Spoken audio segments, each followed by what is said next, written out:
அதனால என்னால எது சரி எது தப்புன்னு இது வரைக்கும் தெரிஞ்சுக்கவே முடியல. சரி விடு துருவா, இனிமே நம்மளும் ஊரு ஊரா போலாம். அவங்க பசங்களை எல்லாம் படிக்க அனுப்ப சொல்லி அவங்க எல்லார்கிட்டயும் நாமளே கேட்கலாம். வா.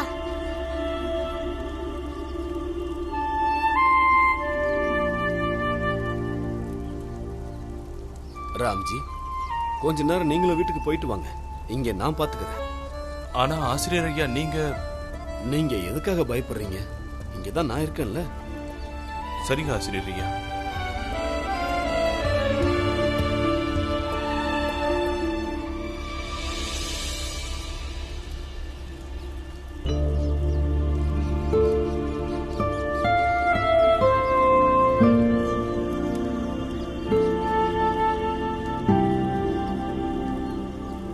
பீமாபாய், கொஞ்சம் தண்ணி எடுத்துட்டு வாமா. எடுத்துட்டு வரேருங்க.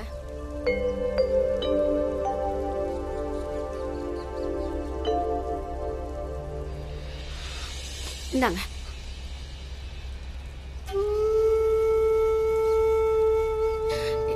எனக்கு தண்ணி.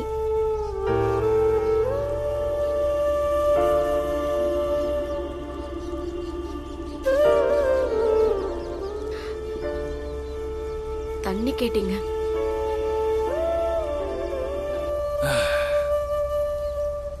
எப்ப கண்ண சந்தனே எனக்கு தெரியல. ரொம்ப சோர்ந்து போயிட்டீங்க. பசங்களும் தூங்கி இருக்க மாட்டாங்கல்ல. சீக்கிரமா இந்த பிரச்சனைக்கெல்லாம் ஒரு முடிவு வரணும். பீமா சீக்கிரமா படிக்க ஆரம்பிக்கணும். பீமாபாய், இப்ப அக்கம் பக்கத்து கிராமத்துல இருக்கவங்களும் நம்மளுக்கு உதவி பண்றாங்க. நம்ம ஜாதி பசங்க கொஞ்சம் பேர் படிக்க வந்துட்டா அதுக்கப்புறம் மேலிடத்துல பேசுறேன்னு அம்பேத்கர் ஐயா சொல்லியிருக்காரு.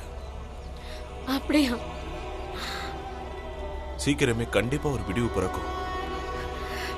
ரொம்ப நல்ல விஷயங்க. சரி, நீங்க இப்பதானே வீட்டுக்கு வந்திருக்கீங்க. முதல்ல கொஞ்சம் ஓய்வு எடுங்க. அதை பத்திலாம் நினைக்க வேண்டாம், எல்லாம் சரியாயிடும்.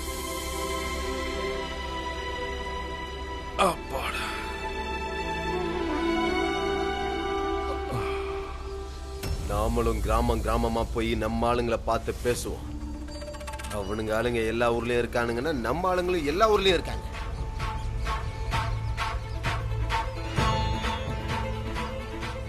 சத்தாரால ஆரம்பிச்ச இந்த போராட்டம் சத்தாராவோட முடிஞ்சு போயிடும். அந்த பீம்ராவ் பையன் என்ன சொன்னா, இந்த சத்தாரா போராட்டத்தை எல்லாரும் ஞாபகம் வச்சிருப்பாங்கன்னு சொன்னால. சேட்டையா சொல்றது சரிதான். நாமளும் இப்ப ஊர் ஊரா போய் நம்ம ஜாதி மக்கள் கிட்ட பேசலாம். ஆமா, அதான் சரி. நாம போறோம், எல்லாத்தையும் பேசுறோம். ஆனா ஒரு நிமிஷம், யாருக்கிட்ட எப்படி பேசணும்னு உங்களுக்கு தெரியும்ல. முதல்ல அவங்க மனசுல எல்லாம் பெரிய பயத்தை உண்டாக்கணும். நேத்து வரைக்கும் யாரு கையால நம்ம தண்ணிய கூட வாங்கி குடிக்க மாட்டோமோ, இன்னைக்கு அவங்களோட நம்ம பசங்களும் ஒன்னா சேர்ந்து படிக்க போறாங்க. எல்லாரும் ஒன்னாயிட்டாங்க. அவங்க எல்லாரும் நமக்கு எதிரா பெரிய திட்டம் திட்டுறாங்கன்னு சொல்லுங்க.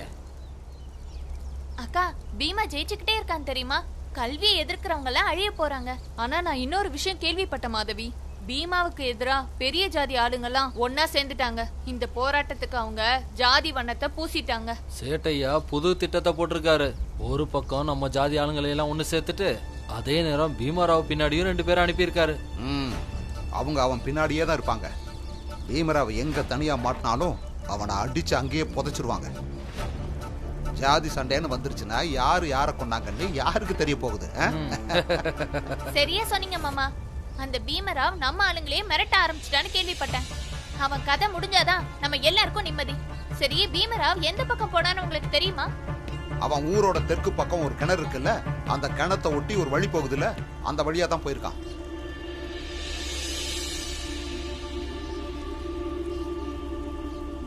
மாமா,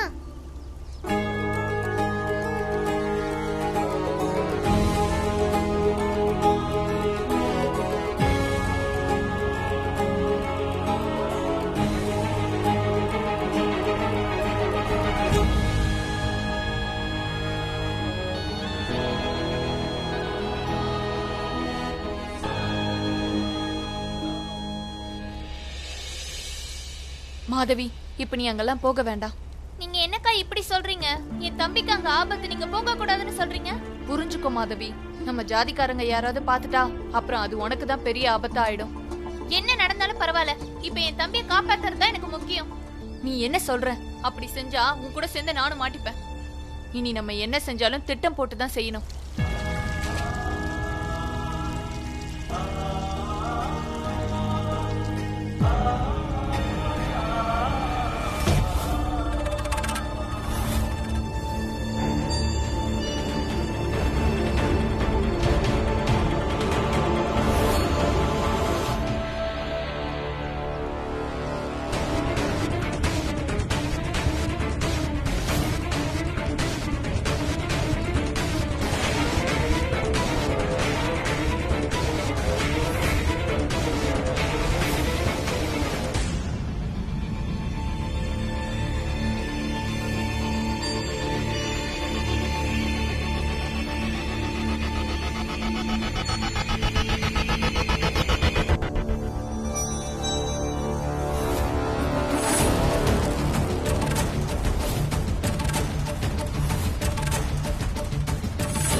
உங்க ரெண்டு பேருக்கும் ரொம்ப நன்றி. ஆனா அவங்க ரெண்டு பேரும் என்ன துரத்திட்டு வருது உங்க ரெண்டு பேருக்கும் எப்படி தெரிய வந்துச்சு? நானும் அக்காவும் தெருவுல போய்கிட்டு இருந்தோம். சேட்டையா சரியான திட்டம் போட்டிருக்காருல.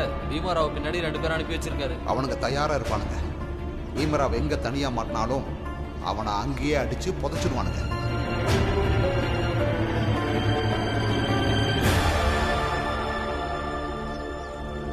எல்லாம் அக்காவோட திட்டம் தான். ஒருவேளை யாராவது பாத்துட்டா நமக்கு பெரிய பிரச்சனை ஆயிடும்னு அக்கா தான் என்கிட்ட சொன்னாங்க. அதனாலதான் நாங்க மறைஞ்சிருந்து இதை செஞ்சோம். இங்க பாரு பீமராவ், இனிமே தனியெல்லாம் எங்கேயும் போகாத. எப்ப வேணாலும் யார் வேணாலும் உன்னை தாக்கலாம். இதெல்லாம் ரொம்ப சின்ன விஷயம்தான். இன்னும் எதிர்காலத்துல நான் எவ்வளவோ பிரச்சனைகளை எதிர்கொள்ள வேண்டியிருக்கும். நீங்க சொல்றது சரிதான். ஆனா இந்த மாதிரி 2 வீரமான அக்காக்கள் இருந்தா அவங்க தம்பி எதுக்காக பயப்படணும்? இப்ப நீங்க 2 பேரும் வீட்டுக்கு போங்க, நான் கிளம்புறேன். பீமராவ் அப்படியெல்லாம் யார் சொன்னாலும் கேட்க மாட்டான். அவனை போக விடுங்க. நாம போய் பீமராவுக்கு எவ்வளவு பெரிய ஆபத்து இருக்குன்னு அவங்க ஆளுங்க கிட்ட சொல்லலாம். வாங்க. வா. எவ்வளவு பேரை பார்த்து பேச முடியுமோ அவ்வளவு பேரை பார்த்து பேசியாச்சு. இனிமே எத்தனை பசங்க படிக்க வரப்போறாங்கிறத தான் பார்க்கணும்.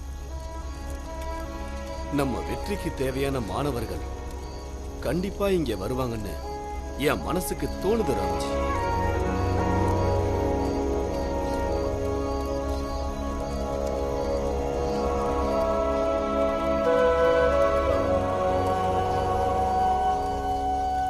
வணக்கம்.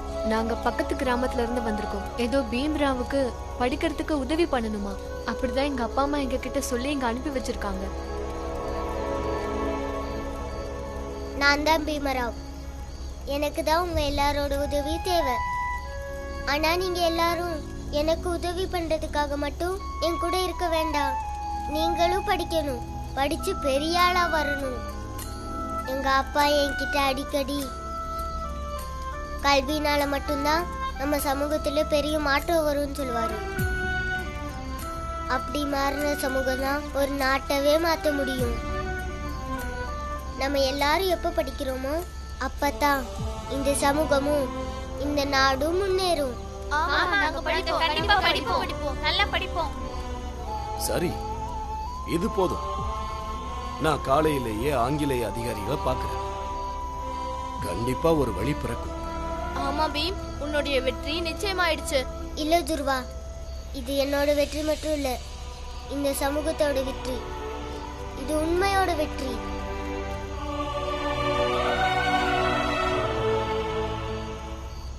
சேட்டையா, அந்த பீமாராவ் கூட சேர்ந்து படிக்க நிறைய பசங்க வந்துட்டாங்க.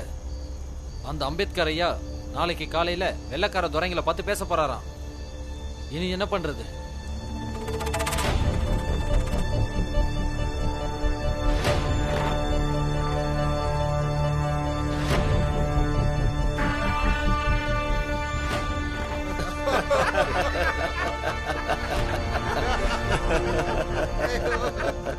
பொழுது விடியட்டும் தம்பி, எல்லாம் தலைகீழாயிடும்.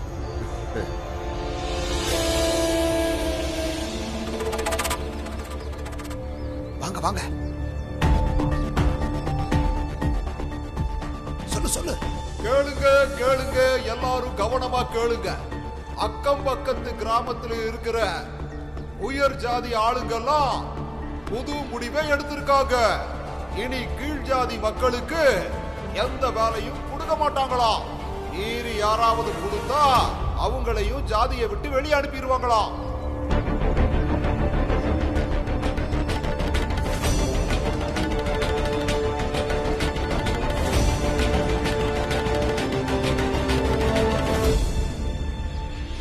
உங்க எல்லாருக்கும் நல்லா கேட்டுச்சுல்ல?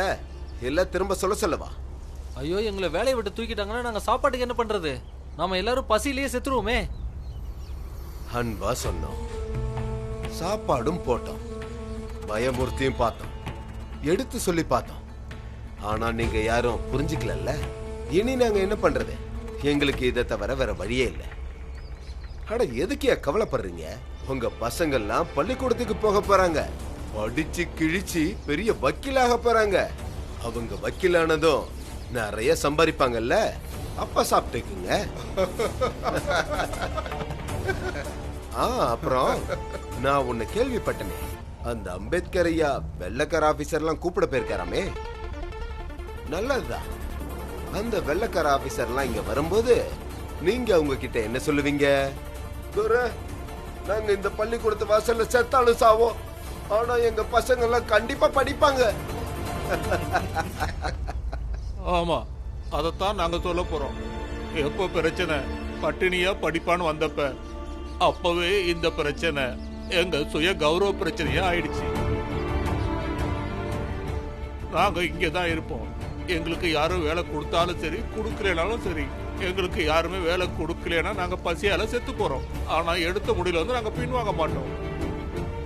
எங்க உடம்புல உயிர் இருக்கிற வரைக்கும் நாங்க படிப்போம். இங்க பாரு பீம்ராவ், உன்னோட வெற்றியை கொண்டாட எல்லாரும் தயாராயிட்டாங்க.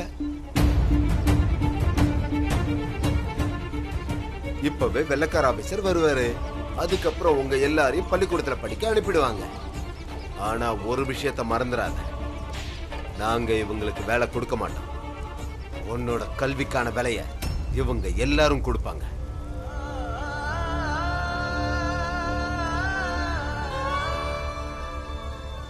இன்னைக்கு வேணா பீம்ராவ் நீ ஜெயிச்சிடலாம், ஆனா உன்னோட இந்த சமூகத்தாளுங்க கண்டிப்பா தோப்பாங்க. எனக்கு இன்னொரு விஷயம் நல்லா தெரியும். என்ன நடந்தாலும் சரி, பீம்ராவ் தோல்வியை மட்டும் ஒத்துக்கவே மாட்டான். இன்னைக்கு நீ ஜெயிச்சாலும் சரி, தோத்தாலும் சரி, நான் ஜெயிச்சுக்கிட்டே தான் இருப்பேன்.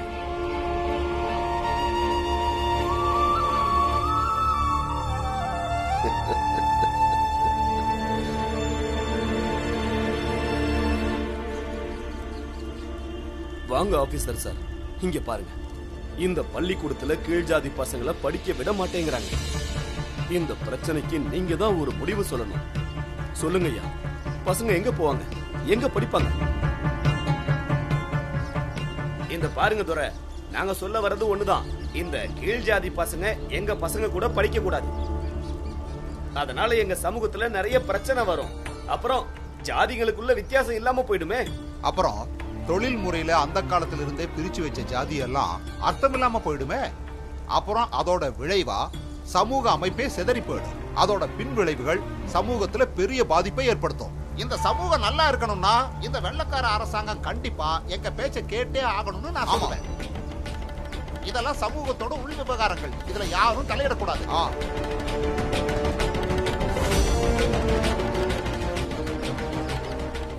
பதில் சொல்லு பீம்ராவ், பேசு ராம்ஜி சத்பா.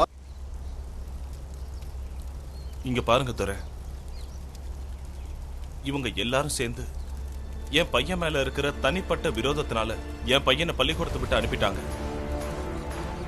அதுக்காக நாங்க எல்லாரும் இப்படி ஒன்னா சேர்ந்ததும் சேட்டையா கிராமத்துக்காரங்க கூட சேர்ந்து இந்த போராட்டத்துக்கு ஜாதி முலாம் பூசிட்டாரு. அடிச்சு சொல்ற ஐயா, என் பையன் படிக்க கூடாதுன்னு தான் இவங்க இந்த திட்டத்தை தீட்டுறாங்க. இப்ப நீங்களே சொல்லுங்க ஐயா, ஒருத்தர் படிக்கிறதுனால சமூகத்துல பிரச்சனை ஏற்படுமா, இல்லனா அந்த சமூகம் வளருமா? இந்த ஆள் எங்க சமூகத்தை சிதைக்கிறதுக்காகவே அதுக்கு வளர்ச்சின்னு பேர் சொல்ற. இது ஒரு ஜாதி சண்டை துறை. இவங்க எங்க இடத்தை அடையணும்னு நினைக்கிறதாலதான் இப்படி நடக்குது. இது எல்லாமே இவங்களோட சூழ்ச்சி. நீங்க அமைதியா இருங்க, நான் தான் கேக்குறேன்ல. இங்க பாருங்க துரை, இவர் ஊரெல்லாம் என்ன சொல்லிருக்காரு தெரியுமா? யாராவது அவங்க பசங்களை பீமாவோட படிக்க அனுப்புனாங்க அப்படின்னா கொடுக்க வேண்டிய முதலையும் வட்டியையும் உடனே கொடுத்தாகணும்னு சொன்னார். இருந்தோம் எப்படியோ கொஞ்சம் பேர் சேர்ந்து இவருக்கு கொடுக்க வேண்டிய பணத்தை கொடுத்துட்டாங்க. அதுக்கப்புறம் அவங்க பசங்களை இங்க படிக்க அனுப்புனாங்க. அப்படி பசங்களாம் படிக்க வந்ததும் இவர் இப்ப இங்க புதுசா ஒரு கட்டுப்பாட்டை விதிக்க பாக்குறாரு.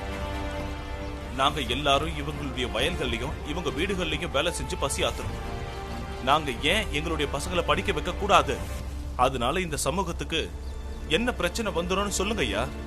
இங்க பாருங்க துரை, சட்டமும் நீதியும் ஒரு பக்கம், சமூக மதிப்பீடுகள் இன்னொரு பக்கம். இவங்க பசங்கள்லாம் எங்களோட பசங்களோட படிக்க கூடாது. இப்படி நடந்தா நாங்க இவங்களுக்கு வேலை கொடுக்க மாட்டோம்.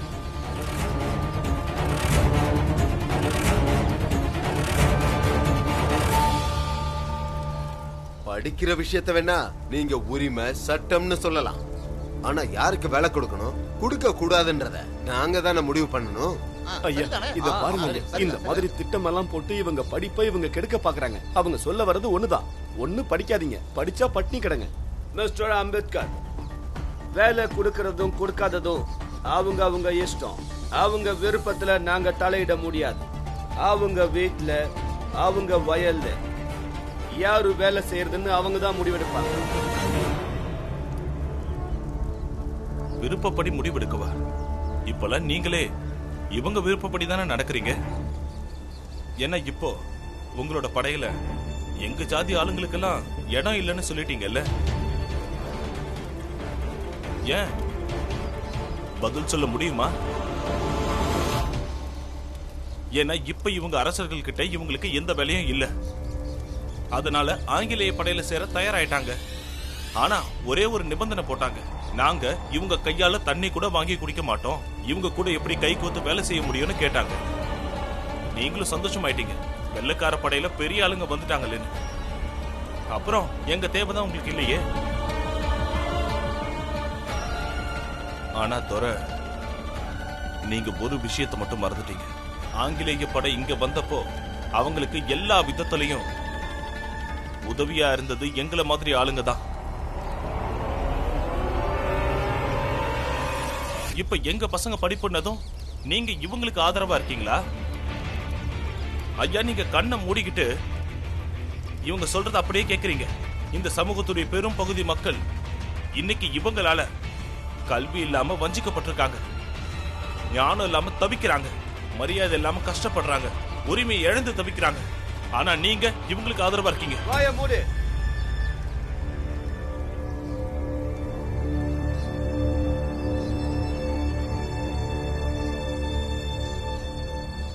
எனக்கு நீ அறிவுரை சொல்லாத. நீ பேசுறத பார்த்தா எங்க அரசாங்கத்துக்கு எதிரான புரட்சி வாசனை வருது. என்ன முடிவெடுக்கணுமோ அதை சீக்கிரமா எடுங்க. எனக்கு இன்னும் நிறைய வேலைங்க இருக்கு. அண்டர்ஸ்டாண்ட்? எல்லாரும் கேட்டுக்குங்க, நாங்க முடிவு எடுத்தாச்சு. பீமாராவும் எங்க பசங்களும் படிப்பாங்க.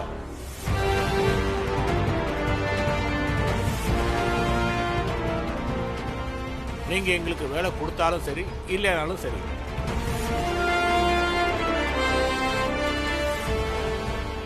இனி நாங்க பசியில செத்தாலும் சரி எங்க பசங்க கண்டிப்பா படிப்பாங்க சேட்டையா.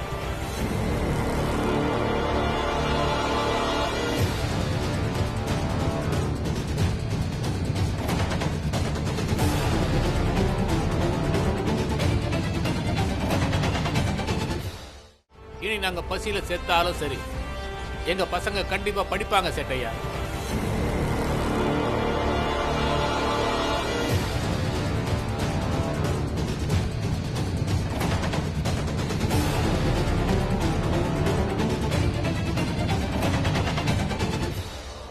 அப்படின்னா சரி, நீங்க எல்லாரும் எந்த அளவுக்கு படிக்கிறீங்க, எவ்வளவு நாள் பசிய தாங்குறீங்கன்னு பார்க்கலாம்.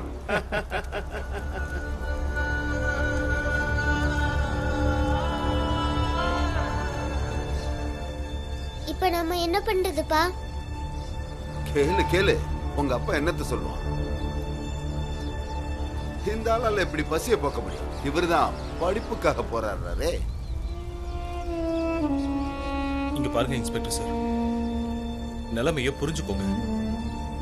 2 பேருக்கும் நீதி கிடைக்கிற மாதிரி ஒரு நல்ல முடிவா எடுங்க. இனி எதுக்கு முடிவு? உங்களுக்கு சாதகமா தான் தீர்ப்பு வழங்கியாச்சு. நீங்க போங்க, படிங்க.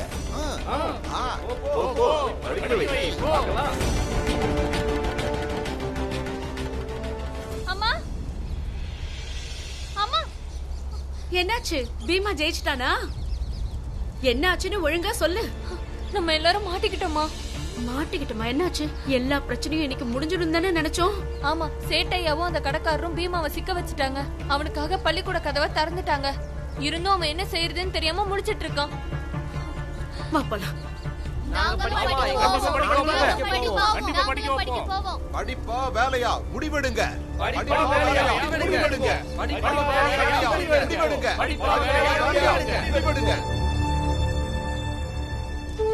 அப்பா, இப்ப என்ன பண்றது?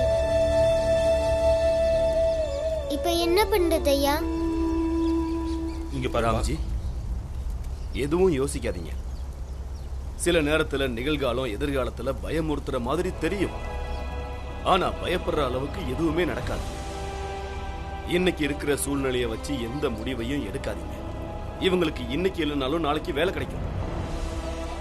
ஆனா இன்னைக்கு பசங்க படிக்க போகலன்னா இவங்க படிக்க கூடாதுன்னு தடுக்கிறவங்களுடைய நம்பிக்கையும் சக்தியும் இன்னும் அதிகமாயிடும்.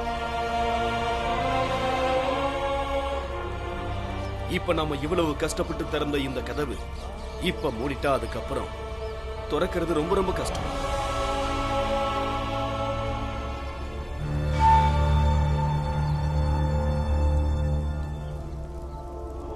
பீமராவ், நீ படிக்க போ.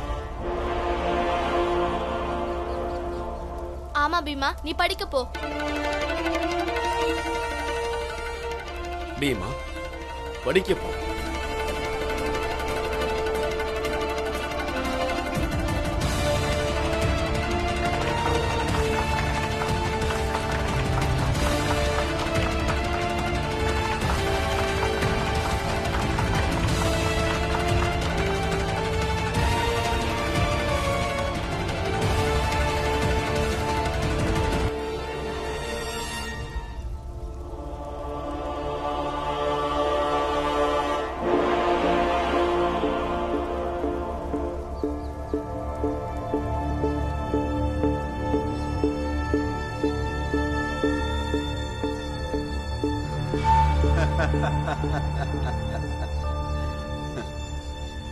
பாரு பீமராவ், பாரு, எல்லாத்தையும் நல்லா பாரு.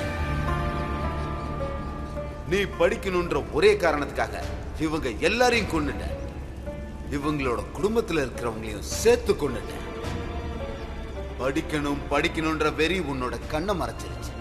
இனி நீ புத்தகங்களுக்கு பதிலா இவங்க சாம்பலத்தான் உன் பைக்குள்ள போட்டு நீ பள்ளிக்கூடத்துக்கு போகணும். ஆமா, உங்க அப்பா உன்னை மாவீரன்னு சொல்லுவானமே, அப்படியா? நீ எல்லாம் ஒரு மாவீரனா? நீ உனக்காக, உன் படிப்புக்காக உங்க ஆளுங்க எல்லாரையுமே கொன்னுட்டீங்க. இனி தினமும் இவனுங்களோட சாப பார்த்து சடங்குகளை முடிச்சிட்டு நேரம் இருந்தா பள்ளிக்கூடமா நான் உன்கிட்ட என்ன சொன்னேன் பீம்ரா? என்ன நடந்தாலும் சரி, ஜெயிக்க போறது நான் தான். உன்கிட்ட அப்பவே சொன்னேன்ல, பாரு நான் ஜெயிச்சிட்டேன். ஆனா நீ தோத்துட்ட பீம்ராவ், நீ தோத்து போயிட்ட.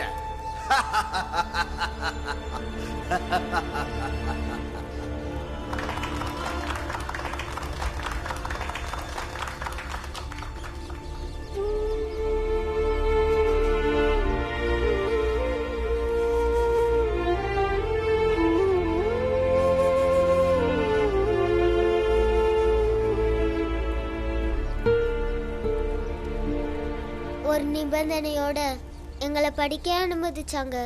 ஆனா அது எந்த விதத்திலையும் நியாயம் இல்லாத நிபந்தனை. வாத்தியார் ஐயா சொல்றபடி ஞானம்ன்றது ஒரு வெள்ளை காகிதம் மாதிரி.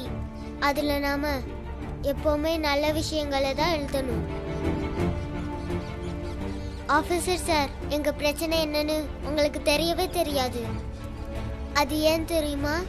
உங்க கூடவும் எங்க ஜாதிலையும் யாராவது ஆபீசர் இருந்தாங்கன்னா அவங்க என் படிப்போடு சேர்த்து இவங்க பசிய பத்தியும் பேசியிருப்பாங்க. ஆனா யாரும் எங்க ஜாதி ஆளுங்கள்ல. அதனால உங்களால எங்களை புரிஞ்சுக்க முடியாது. நான் இந்த போராட்டத்தை ஒரே ஒரு கண்ணோட்டத்தோட தான் பார்த்தேன். நான் எப்படியாவது பள்ளிக்கூடத்துக்குள்ள போகணும்னு தான் ஆசைப்பட்டேன். ஆனா உண்மையிலே இந்த போராட்டம் ரொம்ப பெருசு. இந்த நாட்டுல எல்லா நல்ல வாசலும் எங்களுக்கு எப்பவும் பூட்டி தான் இருக்கு. அதுக்குள்ள சேட்டையா மாதிரி ஆளுங்க எங்களை எப்பவும் உள்ளே விடுறதில்ல. எப்பவும் நாங்க செவரேறி குதிச்சே உள்ள போக வேண்டி இருக்கு. ஒருவேளை ஒரு கதவை எங்களுக்கு எப்படியாவது இவங்கள மாதிரி ஆளுங்க திறந்து விட்டுட்டா கூட அதுக்கு பதிலா இன்னொரு கதவை மூடி பிரச்சனையை கொடுப்பாங்கன்னு அப்பா சொல்லுவாரு. ஒன்னு நிபந்தனை விதிப்பாங்க, இல்லைன்னா பிரதிபலனா எதையாவது கேட்பாங்க. இப்ப கூட நாங்க படிப்புக்கு பதிலா வேலையை விட வேண்டியது இருக்கு. இப்ப இந்த ரெண்டுல ஒண்ணுதான் நாங்க தேர்ந்தெடுக்க முடியும். பசியா இல்ல படிப்பா? இப்படி எங்களுக்கு இவங்க பிரச்சனையை கொடுத்துக்கிட்டே தான் இருப்பாங்க. எங்களுக்கு முறையா கிடைக்க வேண்டியது கூட தர மாட்டாங்க. அதை மீற நினைச்சா அவமரியாதை தான் மிஞ்சும்.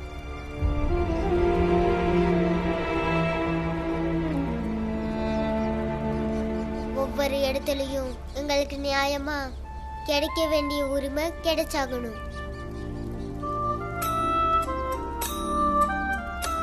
அப்படி கிடைச்சா எங்க வேலையை எங்க கிட்ட இருந்து யாரும் படிக்க முடியாது. அதே நேரம் நாங்க பள்ளிக்கூடத்துக்கு போறது யாராலையும் தடுக்க முடியாது.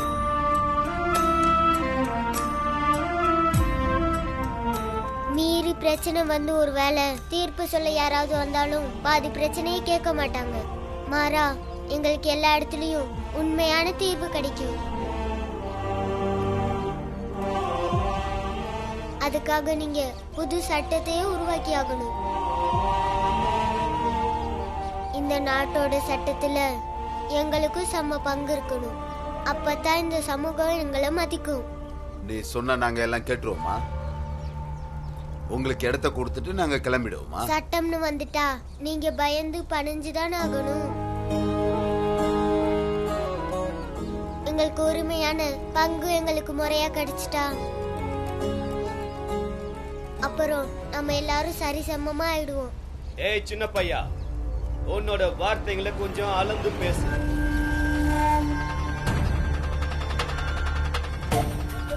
என்னடா நீ சும்மா பைத்தியக்கார மாதிரி பங்கு கொடுன்னு கேக்குற? என் கேள்விக்கு மட்டும் பதில சொல்லு. நீ ஸ்கூலுக்கு போகணுமா வேண்டாமா? That's it. என் கேள்விக்கு மட்டும் பதில சொல்லு. நீ ஸ்கூலுக்கு போகணுமா வேண்டாமா? That's it. இன்ஸ்பெக்டர் சார், நீங்க உங்க சீனியர் ஆபீசரை பார்த்து பேசி ஆகணும் சார். பீமா இப்ப சொன்னால அத பத்தி நீங்க எல்லாம் பேசி ஒரு புது சட்டத்தை உருவாக்கணும். No. நீங்க வேணா உங்க பையனை அனுப்பி ஒரு புது சட்டத்தை உருவாக்க சொல்லுங்க. அப்பதான் உங்களுக்கு கிடைக்க வேண்டிய பங்கு கிடைக்கும்.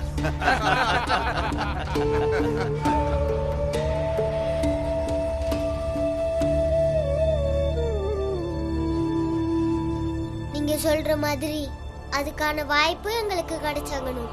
மக்கள்ல எந்த பிரிவினையும் இருக்க கூடாது. நான் கண்டிப்பா சொல்றேன், நீங்க அப்படி ஒரு சட்டத்தை கண்டிப்பா போட மாட்டீங்க. நான் தான் உருவாக்கணும்.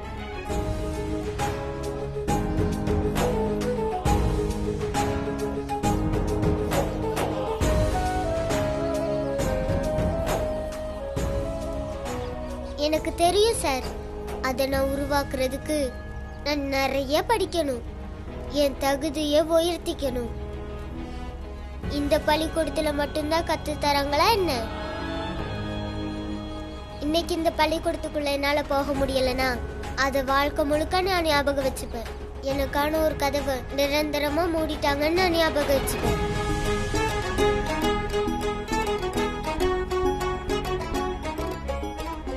இதே மாதிரி எந்த கதவும் இந்த உலகத்துல இருக்க எந்த பீமுக்கும் எதுக்காகவும் பூட்டாம இருக்கிறதுக்காக முயற்சிகளை நான் செஞ்சிட்டு இருப்பேன்.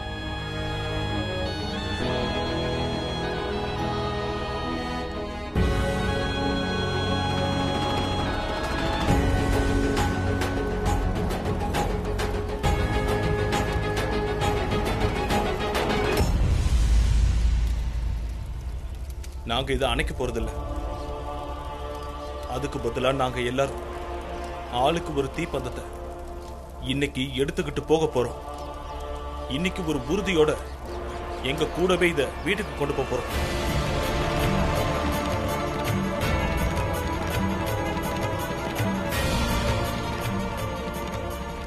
இதே நெருப்பால எங்க வீடுகள்ல அடுப்பு எரிக்க போறோம்.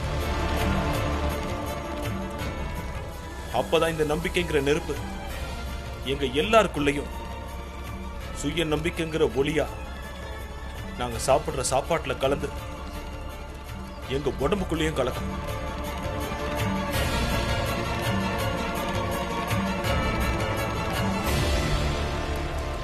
எப்பவும் இந்த நெருப்பு எங்க நெஞ்சுக்குள்ள நம்பிக்கை வடிவமா எரிஞ்சுகிட்டு இருக்கும்.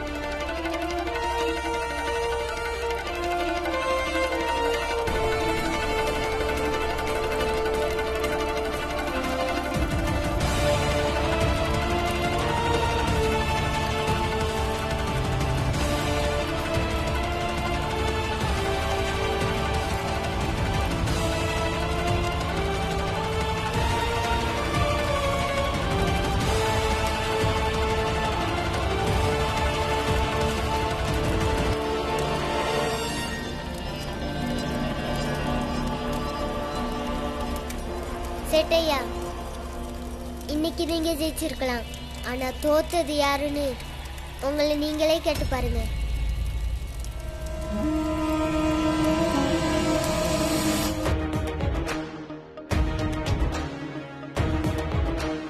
உச்சத்திலே ஒரு சூரியன், நீ பூமை ஜனங்களின் காவலன். உச்சத்திலே ஒரு சூரியன், நீ பூமை ஜனங்களின் காவலன். சட்டத்தின் சட்டைக்கு மூளை கொடுத்தவன், சண்டைக்கும் சாதிக்கும் பாலை தெளித்த சேட்டையா, பீமராவ் இன்னைக்கு பேசின வார்த்தை ரொம்ப பெரிய வார்த்தை. அவங்க ஜாதிய ஆட்கள் ஆட்சி அதிகாரத்துல மட்டும் இல்ல, நம்ம நாட்டுல இருக்கிற எல்லா துறைகள்லயும் நுழையிற வரைக்கும் அவங்க வாழ்க்கை நிலை மாற போறதில்ல. நீங்க என்னதான் சொல்ல வரீங்க வாத்தியாரையா? நமக்கு சமமா அவங்களையும் மதிக்க சொல்றீங்க? நம்மளெல்லாம் ஏறெடுத்து பார்க்க கூட அவங்களுக்கு தகுதி கிடையாது. அவங்க நமக்கு சரிசமமா? நீங்க என்னதான் படிச்சீங்களோ, அட புத்தகங்கள்ல என்னதான் எழுதிருக்குன்னு தெரியும்ல. இவங்களை எப்படி அடிமைப்படுத்தி வைக்கணும்னு சொல்லியிருக்காங்க. அதைத்தான் நாங்க செஞ்சுக்கிட்டு வரோம். ஆனா உங்களை மாதிரி ஆட்கள் இவங்களுக்கு சம உரிமை குடிக்கிறோன்னு சொல்லி எங்க தலையில ஏத்த பாக்குறீங்க. உங்களுக்கும் அவங்களுக்கும் அப்படி என்னதான் உறவு வாத்தியாரையா? இந்த உலகத்துல எல்லா மனுஷங்களுமே உறவுக்காரங்க தான். அத உணர்றதுக்கு நமக்குள்ள பாசம் இருக்கணும். சேட்டையா, இன்னும் எவ்வளவு நாள் தான் நூலு புத்தகம்னு சொல்லி ஆட்சி பண்ணுவீங்க? அவங்களுக்கு சரிசமமா வாய்ப்பை கொடுத்துட்டு அதுக்கப்புறமா மோதுங்க. அப்பவும் நீங்க ஜெயிச்சா அதுக்குதான் மட்டும். நீங்க அவங்கள புத்தகங்களை படிக்க விட மாட்டேங்கிறீங்க. இதே மாதிரி அவங்கள ரொம்ப நாளைக்கு அடிமைப்படுத்தி வச்சிருக்க முடியாது. யார் உண்மையான திறமைசாலிகளோ அவங்க தான் ஜெயிப்பாங்க. அவங்க உங்களை விட எவ்வளவு திறமைசாலிகள்னு உங்களுக்கே நல்லா தெரியும். நீங்க உருவாக்கி வச்சிருக்கிற முள் பாதையில பயணம் செஞ்சு அவங்க பாதங்களை எல்லாம் காயப்படுத்தி கஷ்டப்பட்டு அவங்க வாழ்ந்துகிட்டு இருக்காங்க. ஒரே ஒரு நாள் அவங்களுடைய வாழ்க்கையை வாழ்ந்து பாருங்க. அப்பதான் அவங்களுடைய வாழ்க்கை எவ்வளவு கஷ்டமானதுன்னு உங்களுக்கு தெரியும். அம்பேத்கர் ஐயா, நீங்க பேசுறத நினைச்சா கேவலமா இருக்கு. நீங்கெல்லாம் என்ன மனுஷையா? கடவுளுக்கு பயந்து வாழுங்க. யாரோட நிழல் பட்டாலே பாவம்னு நினைக்கிறோமோ அவங்கள மாதிரி எங்களை வாழ சொல்றீங்களா? அவங்க ஏன் அப்படி வாழ்றாங்கன்னு உங்களுக்கு தெரியுமா? அது அவங்க போன ஜென்ம பாவத்தோட விளைவு. ஆஹா, பரவாயில்லையே, நீங்க உங்க கடவுளையும் உங்களை மாதிரியே மாத்திக்கிட்டீங்களே. நீங்க எப்படி யோசிக்கிறீங்களோ அதே மாதிரி தான் அவரு யோசிக்கிறாரு. ஏன்? உச்சத்திலே ஒரு சூரியன், நீ பூமை ஜனங்களின் காவலன்.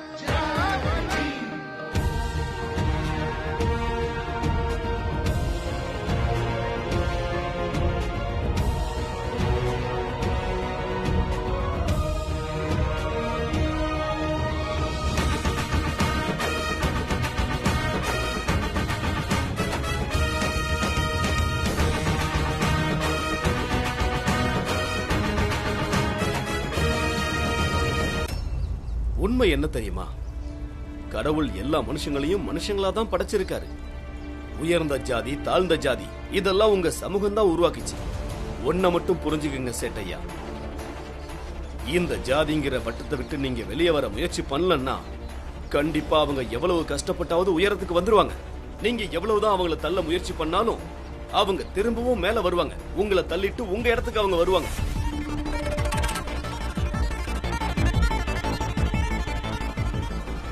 அதனால அவங்கள தள்ளி விடாதீங்க, அவங்கள தூக்கி விட முயற்சி பண்ணுங்க. அப்பதான் உங்க இடமும் அப்படியே இருக்கும். அவங்களுக்கும் அவங்க இடம் கிடைக்கும். அம்பேத்கர், இன்னைக்கு இந்த நிமிஷம் இப்பவே உன்னை ஜாதியை விட்டு தள்ளி வைக்கிறோம். ஏன் ஜாதியும் உங்க ஜாதியும் எப்பவுமே ஒன்னாகாது. அடுத்தவங்க வாழ்க்கையோட ஒளியை அழிக்க நினைக்கிறவனும் ஞான ஒளியை கொடுக்க நினைக்கிறவனும் எப்பவும் ஒன்னாகவே முடியாது. வாய்ப்பே இல்லை.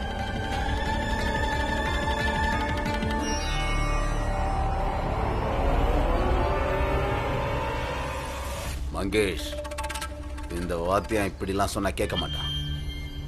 இவனை எப்படியாவது ஜாதியை விட்டு தள்ளி வச்சாகணும்.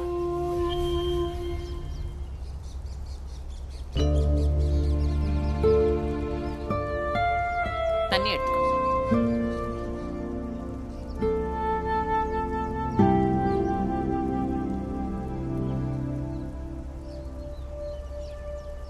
பீமாபாய், நான் உள்ள போய் படின்னு பீமா கிட்ட சொல்லி பார்த்தேன்.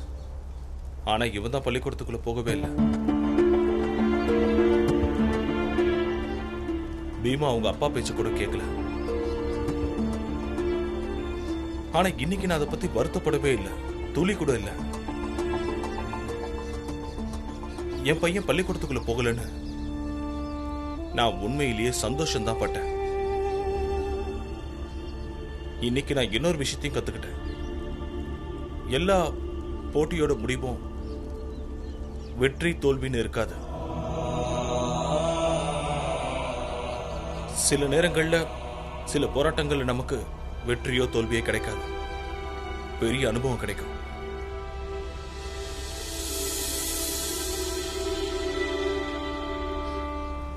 பீமா, நீ பிறந்தப்போ ஜோசியர் என்கிட்ட என்ன சொன்னார் தெரியுமா? உங்க மருமக புள்ள பெரிய ஆளா வருவார்னு சொன்னாரு. அவர் சொன்னது இன்னைக்கு உண்மையாக போகும் தான் எனக்கு தெரியுது. அந்த ஜோசியர் உங்ககிட்ட அன்னைக்கு சொன்னதுல எதெல்லாம் உண்மையா நடந்துச்சுன்னு எனக்கு தெரியாது. நான் எப்பவும் என்னோட அப்பாவும் அம்மாவும் சொன்ன விஷயங்களை ஞாபகம் வச்சு ஒரு முடிவு எடுப்பேன். பீம், நீ ஒரு விஷயம் சொல்லு. இன்னைக்கு திடீர்னு என்ன நடந்துச்சு? ஏன் பள்ளிக்கூட கதவு கிட்ட போய் நின்னுட்ட? அம்மா சொன்ன ஒரு விஷயம் ஞாபகம் வந்துச்சு. நான் சொன்னதா? என்னது அது? அம்மா, நம்ம ஜாதி ஆளுங்களுக்கு பசியை விட பெரிய போராட்டம் வேற எதுவுமே இல்லை நீங்க தானே சொன்னீங்க. இன்னைக்கு நான் பள்ளிக்கூடத்துக்குள்ள போயிருந்தா அதுக்கப்புறம் நம்ம எல்லாரும் பசி பட்டினி கிட்ட தோத்து போயிருப்போம்.